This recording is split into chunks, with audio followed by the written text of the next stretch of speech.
অসমৰ মুখ্যমন্ত্ৰীয়ে অসমৰ সমগ্ৰ মহিলা সমাজক অপমান কৰিছে। মুখ্যমন্ত্ৰী হিমন্ত বিশ্ব শৰ্মাক গ্ৰেপ্তাৰ কৰিব লাগে বুলি ৰাজ্যজুৰি আন্দোলন কৰি তুলিব লাগে।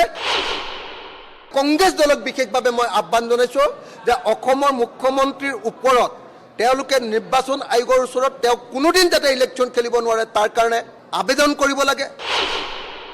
মই ভাবোঁ যে অসমৰ মুখ্যমন্ত্ৰীয়ে অসমৰ মহিলাসকলৰ ওপৰত যি মন্তব্য প্ৰকাশ কৰিছে তাৰ পাছত আচলতে অসমৰ মুখ্যমন্ত্ৰী গ্ৰেপ্তাৰ হ'ব লাগে।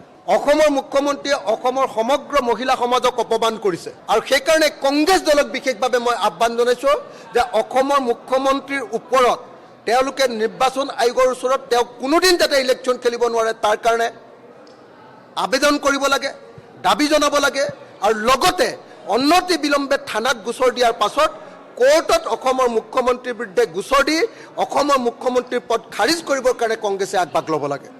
আৰু লগতে মই সমগ্ৰ অসমৰ মহিলা সমাজক বিশেষকৈ নাৰী সংগঠনসমূহক আহ্বান জনাইছোঁ, মহিলা সংগঠনসমূহক আহ্বান জনাইছোঁ যে সকলোৱে মিলি অনতি বিলম্বে মুখ্যমন্ত্ৰী হিমন্ত বিশ্ব শৰ্মাক গ্ৰেপ্তাৰ কৰিব লাগে বুলি ৰাজ্যজুৰি আন্দোলন কৰি তুলিব লাগে।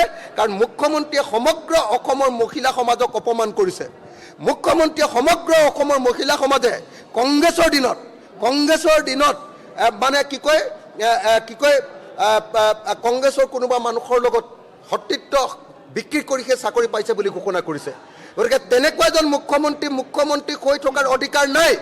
মুখ্যমন্ত্ৰীয়ে পদত্যাগ কৰিব লাগে, নহ'লে অসমৰ মুখ্যমন্ত্ৰী হিমন্ত বিশ্ব শৰ্মাক গ্ৰেপ্তাৰ কৰাৰ ব্যৱস্থা কৰিব লাগে।